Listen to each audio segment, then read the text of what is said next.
Hello guys, welcome back to my channel. তো আজকে আমরা শিখব কিভাবে ফ্লিপকার্ট সেলার অ্যাকাউন্ট ক্রিয়েট করতে হয় জিএসটি দিয়ে।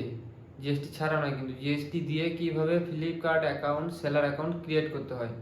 তো আমি যেভাবে কম্পিউটার স্ক্রিনে করব, তো তোমরা সেইভাবে করবে। আর যদি কারো কম্পিউটার কেনার না সামর্থ্য থাকে, তো তোমরা তোমাদের ফোনেও করতে পারবে। সেটা ক্রোমে গিয়ে ডেস্কটপ সাইট ওপেন করে সেটা লগ ইন করে ওটা অবশ্যই করতে পারবে, সেখানেও করা যাবে। তো সেম প্রসেস, সেম জিনিস একইভাবে হবে, কিন্তু সেটা ফোনে ক্রোমে গিয়ে ডেস্কটপ সাইট ওপেন করে ওটা করা যাবে। তো বেশি কথা না বাড়িয়ে, তো আমরা ই কমার্সে যেমনভাবে ফ্লিপকার্ট সেলার অ্যাকাউন্ট ক্রিয়েট করা হয়, তো আজকে সেভাবে দেখব। তো আশা করছি তোমরা ভিডিওটা বুঝতে পারবে। তো যদি ভিডিওটা দেখার পর যদি তোমরা ভাবো যে জিনিসটা তৈরি করতে পারছি না বা সেলার অ্যাকাউন্ট ক্রিয়েট করতে পারছি না, ভিডিওটা আরও একবার দেখবে, ভালো করে মনোযোগ সহকারে দেখবে, অবশ্যই বুঝতে হবে। খুব সাধারণভাবে বাংলা ভাষাতে আমি ভিডিওটা করছি, যাতে তোমরা তোমরা তোমাদের নিজেদের মতো ভালোভাবে কারো কাছে না হেল্প করে ফ্লিপকার্ট সেলার অ্যাকাউন্ট ওপেন করতে পারো। তো চলো বেশি কথা না বলে কম্পিউটার স্ক্রিনে দেখা যাক। তো বেশি কথা না বলে চলো দেখা যায় কম্পিউটার স্ক্রিনে। আমি যেটা কম্পিউটারে করছি সেটা তোমরা চাইলে ফোনের ক্রোমেও করতে পারো, ক্রোমে গিয়ে ডেস্কটপ সাইজ ওপেন করে সেটাকেও করতে পারো। চলো দেখা যাক আগে ফ্লিপকার্ট সেলার অ্যাকাউন্ট কীভাবে ক্রিয়েট করা যায়। চলো এখানে প্রথমে সার্চ করবে ফ্লিপকার্ট সেলার অ্যাকাউন্ট। ঠিক আছে, সেলার অ্যাকাউন্ট সার্চ করার পর এখানে দেবে start selling on Flipkart, create Flipkart seller account. প্রথম লিঙ্কে গিয়ে ক্লিক করবে। ক্লিক করে এমন একটি নাম্বার দেবে যাতে আগে কখনো ফ্লিপকার্ট অ্যাকাউন্ট কোনো দিন খোলা হয়নি, সেরকম নাম্বার দেবে। তো আমি আমার নাম্বার দিয়ে দিচ্ছি 56। এরপর একটি ওটিপি আসবে, সেই ওটিপিটি তোমাদেরকে এখানে ফিল আপ করতে হবে। ওটিপি আমার চলেও এসেছে। চলো এখানে কমপ্লিট হয়ে গেলে তোমরা সব নিজের নিজের মেল আইডি দিয়ে দেবে। তো আমি আমার মেল আইডি দিয়ে করে দিচ্ছি।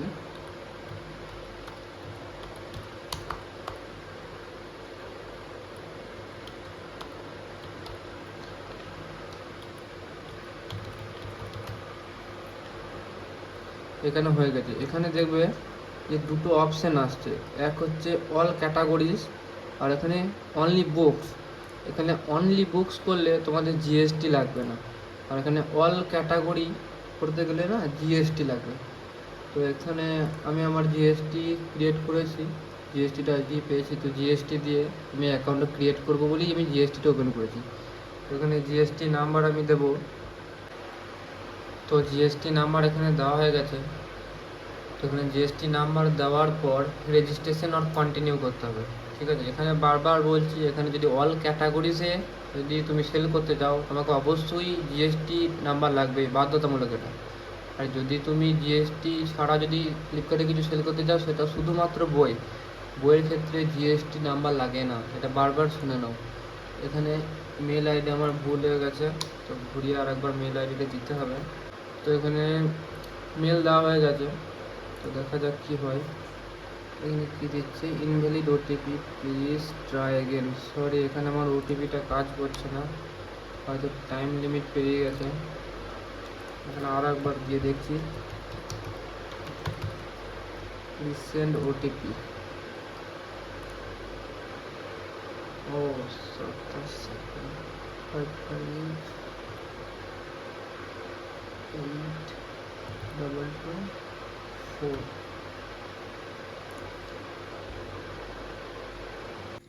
নেক্সট পেজ কন্টিনিউ করার পর এখানে একটা স্ট্রং পাসওয়ার্ড ক্রিয়েট করতে হবে। তো আমি আমার মতো পাসওয়ার্ড দিয়ে দিচ্ছি।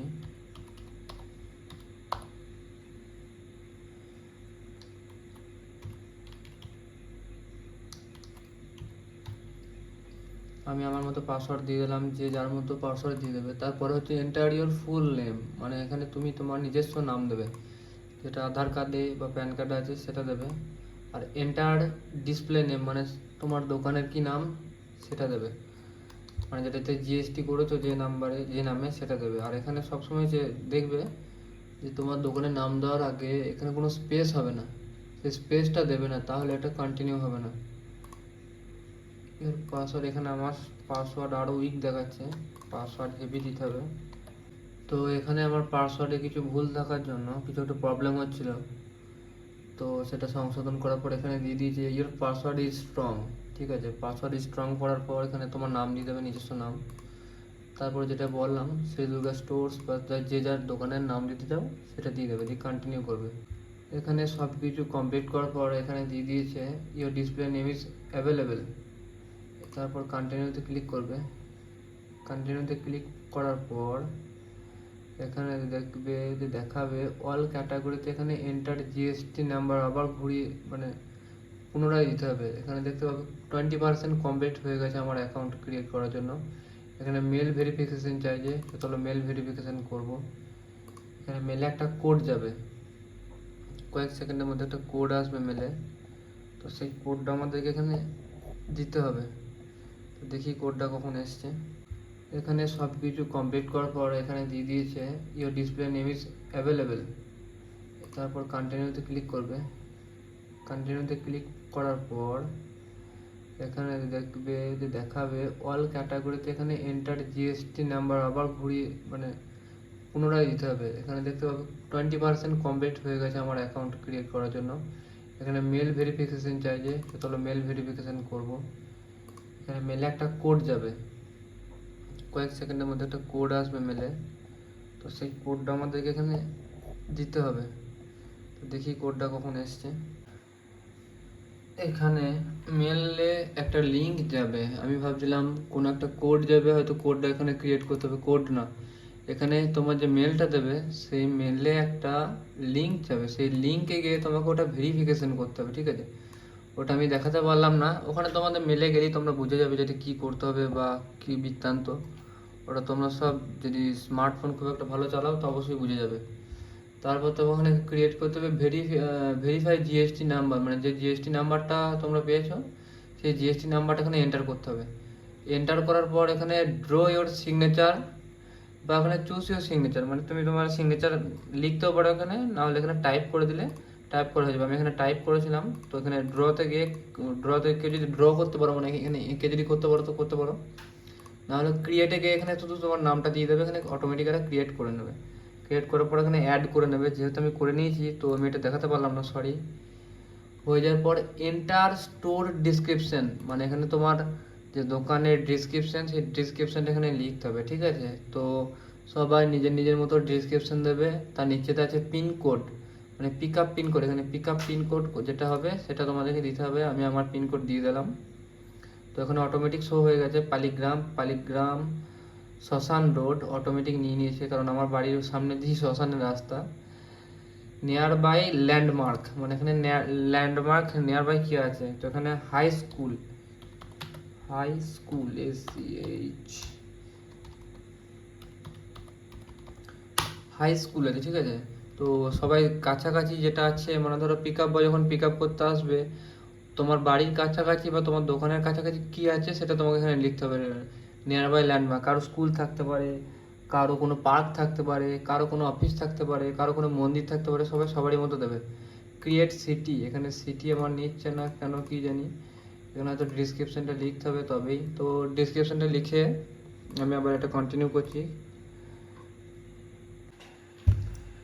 তো এসব কমপ্লিট করার পর এখানে সব ডিটেলস দিয়ে দেওয়ার পর সব সময় মাথায় রাখবে একটা জিনিস, যে তুমি তোমার নিজস্ব লোকেশন দেওয়ার চেষ্টা করবে, মানে যেখানে পিক আপটা অ্যাড্রেস হবে অবশ্যই সবসময় নিজের যেটা অরিজিনাল লোকেশন যেখান থেকে তুমি ব্যবসা করতে চাও সেটাই দেবে। এটা হওয়ার পর সেভ করে দেবে। সেভ হওয়ার পর দেখতে পাচ্ছ 50% অলরেডি হয়ে গেছে। আইডি ভেরিফিকেশন এখনো হয়নি, তো আইডি ভেরিফিকেশন এখনও করতে হবে আমাকে। তো গাইস অনেক কষ্টের পর আইডি ভেরিফিকেশনও হয়ে গেছে। তো আইডি ভেরিফিকেশনে যদি কারো প্রবলেম হয়, প্রথমত এখানে ইওর সিগনেচার যেটা রয়েছে, যেটা আমি টাইপ করেছিলাম প্রথমে, ওটা নিচ্ছিল না, মানে আমি আমার নামটা টাইপ করে দিয়েছিলাম, ওরা অটোমেটিক একটা সিগনেচার করে দিচ্ছিলো, সেটাতে নিচ্ছিল না। এখানে আইডি ভেরিফিকেশন ফেল দেখাচ্ছিলো, মানে এরকম যেমন অরেঞ্জ টিক চিহ্ন ছিল সেরকম দেখাচ্ছিলো। তো আমি নিজেভাবে এই কার্তিকটা ক্রিয়েট করলাম, মানে নিজে সাইন করলাম, তো অটোমেটিক এখানে আইডি ভেরিফিকেশন দিয়ে দিয়েছে। তো অটোমেটিক সেকেন্ড প্রসেস কমপ্লিট। এরপরে এগিয়ে যাওয়া যাচ্ছে থার্ড স্টেপের দিকে। থার্ড স্টেপে দেখাচ্ছে ব্যাঙ্ক অ্যাকাউন্ট ইনফরমেশন, মানে এখানে তোমার যেটা নিজস্ব ব্যাঙ্ক অ্যাকাউন্ট আছে সেই ব্যাংক অ্যাকাউন্ট দিতে হবে, ঠিক আছে। এখানে তোমার নিজস্ব যা যার ব্যাংক অ্যাকাউন্ট আছে সেটা এখানে এন্টার ব্যাংক অ্যাকাউন্ট নাম্বার, আর এখানে ব্যাংকের যে আইএফসি কোড হয় সেই আইএফসি কোড দিয়ে সাবমিট করে দিলেই অ্যাকাউন্টটা ক্রিয়েট হয়ে যাবে। তো আমি এখন দেখাচ্ছি কীভাবে এটা করতে হবে। তো এখানে একটা জিনিস মাথায় রাখবে, এখানে লিখিয়ে দিয়েছে for a successfully bank verification account name must match with the registration GSTIN name, মানে যে নামে জিএসটিটা আছে সেই নামে ব্যাংকের নামের হোল্ডারটা থাকতে হবে, না হলে এটা ক্রিয়েট হবে না। বারবার বলছি, যে নামে জিএসটিটা ওপেন করা হয়েছে সেই নামেই জিএসটির এই ব্যাংক অ্যাকাউন্টের নাম হতে হবে, তবে এই ব্যাংক অ্যাকাউন্ট এখানে সাবমিট করা যাবে, নচেত করা যাবে না। তো যদি কারো ভুল থাকে এটা অবশ্যই সংশোধন করে নেবে, এটা তেমন কিছু প্রবলেম না, এটা 7-8 দিনের মধ্যেই হয়ে যায়। তো এটা অবশ্যই নোটিশ রাখবে জিএসটি অ্যাকাউন্ট ক্রিয়েট করার আগে যে তোমার নামে ব্যাংক অ্যাকাউন্ট ঠিকঠাক আছে না বাবার নামে আছে। যদি কেউ বাবার নামে অ্যাকাউন্ট করতে চাও তবে অবশ্যই বাবার ব্যাংক অ্যাকাউন্ট দিয়ে এটা ক্রিয়েট করবে, কোনো সমস্যা নেই। তো আমি আমার ব্যাংক অ্যাকাউন্ট নেম দিয়ে দিচ্ছি, সবাই নিজের নিজের ব্যাংক অ্যাকাউন্ট নেম দিয়ে দেবে। তো সবাই নিজের নিজের ব্যাংক অ্যাকাউন্ট নেম এবং আইএফসি কোড দিয়ে এখানে সাবমিট করবে। তো আমার এখানে একটু প্রবলেম দেখাচ্ছে, তো আমি যে ভুলটা করছিলাম এখানে এন্টার ব্যাংক অ্যাকাউন্ট নাম্বার চেয়েছিল, আমি এখানে আমার নিজস্ব নাম দিয়েছিলাম, আমি না তাড়াহুড়ো করি এটা আমি ভুল করেছিলাম। তো এখানে এটা দেওয়ার পর বারবার বলা হচ্ছে যে ব্যাংক অ্যাকাউন্ট আর আইএফসি কোড যখন দেবে বারংবার মিলিয়ে নেবে যাতে ভুল না হয়ে যায়, কারণ এই ভুলটা হয়ে গেলে অনেকটা টাইম লাগবে এটা সংশোধন করতে। কোম্পানির সাথে কথা বলে তাতে তোমার 7-8 দিন ফালতু নষ্ট হয়ে যাবে। অবশ্যই 2-3 বার এটা চেক করে তবেই এটা দেবে ব্যাংক অ্যাকাউন্ট নাম্বার, ঠিক আছে। তো আমিও বেশ কিছুবার চেক করার পর দেখলাম না এটা সঠিক আছে। সঠিক হওয়ার পর কনফার্ম হওয়ার পর এখানে সাবমিট অপশানে ক্লিক করে দেবে, তাহলে এটা সাবমিট হয়ে যাবে, ঠিক আছে। তো অ্যাকাউন্ট ক্রিয়েট করার পর এখানে কিছুক্ষণ টাইম নেবে। এখানে দেখাচ্ছে your account holder name match with GST, এখানে আমাকে কোম্পানি ভেরিফাই করে দিয়েছে, ঠিক আছে। এখানে সব কিছু কমপ্লিট করার পর এখানে দেখে নিতে হচ্ছে যে চেক করে রেখে দেবে যে সব ঠিকঠাক আছে নাকি, যদি কিছু ভুল হয়ে থাকে। তো এখানে আমার আপাতত 1 number complete verification mobile number, 2 number mail verification complete, 3 number ID verification complete, 4 number signature verification complete, 5 number display name complete, 6 number pick up address complete. তো বাকি রয়ে গেল লিস্টিং ক্রিয়েটেড আর স্টক অ্যাডেড, এই দুটো আমাকে করতে হবে এখন। তো নিচেতেও কিছু একটা জিনিস বাদ আছে যেটা দেখলাম আমি, তো এটা হচ্ছে যে ব্যাংক অ্যাকাউন্টের সাথে এটা ঠিকঠাক হচ্ছে নাকি সেটা একবার দেখে নিতে হবে। এখানে তুমি 1 টাকা দিয়ে এটা কনফার্মেশন করে নিতে পারো। তো এখানে your bank details has been verify successfully, এখানে ব্যাংক অ্যাকাউন্ট আমার ভেরিফাই হয়ে গেছে, তো এখানে কোনো অসুবিধাই নেই। তো এখানে পরে লিস্টিং হবে। আর একটা হ্যাঁ, যেটা নতুন খবর সেটা হলো যখন তুমি লিস্টিং করবে, মানে গো টু লিস্টিং দেখাচ্ছে, এখানে তোমার প্রোডাক্ট লিস্টিং করবে, লিস্টিং করা হয়ে গেলে এখানে গো লাইভ নাও, মানে তুমি এখানে তোমার প্রোডাক্টগুলো লাইভে দেখাতে পারবে। এটা নতুন কোম্পানি রুলস করেছে। তো আপাতত এখানেই সমাপ্ত। তো দুঃখিত একটা কারণই, সেটা হলো আমার কম্পিউটারটা খুবই পুরনো, তো সেই কারণে কম্পিউটারটা স্ক্রিন রেকর্ড আমি করতে পারছিলাম না বা পারি না, তো এই ফোন দিয়ে শ্যুট করলাম। তো গাইজ আশা করছি ভিডিওটা সম্পূর্ণ দেখার পর কোনো আর প্রবলেম হবে না। তো ভিডিওটা পুরোপুরি দেখার পর তো অবশ্যই ক্রিয়েট করবে, ভিডিওটা গোটাটা সম্পূর্ণ দেখবে তবেই ক্রিয়েট করবে। যে অর্ধেকটা দেখলাম তারপর আবার ক্রিয়েট করলাম ওরকমভাবে কোনোদিনই করবে না, নাহলে ভুল হবে। আর একটা জিনিস মাথায় রাখবে, আমার ভিডিও করতে করতে যে ভুলগুলো আমি করেছি সেগুলো চেষ্টা করবে তোমাদের যাতে না হয়, সেই জন্য যেগুলো আমি ভুল করেছি সেগুলো আমি ভিডিওর মধ্যে দিয়েছি, ভিডিওগুলো আমি কাট করে নিই। তো আশা করছি ভিডিওটা খুব ভালো লেগেছে। যদি ভালো লাগে অবশ্যই কমেন্ট আর সাবস্ক্রাইবটা অবশ্যই করবে, যাতে পরের কোনো ভিডিও যাতে সবারই আগে তোমাদের কাছে পৌঁছায়। তো দেখা হচ্ছে পরের কোনো ভিডিও, ততক্ষণের জন্য বাই বাই।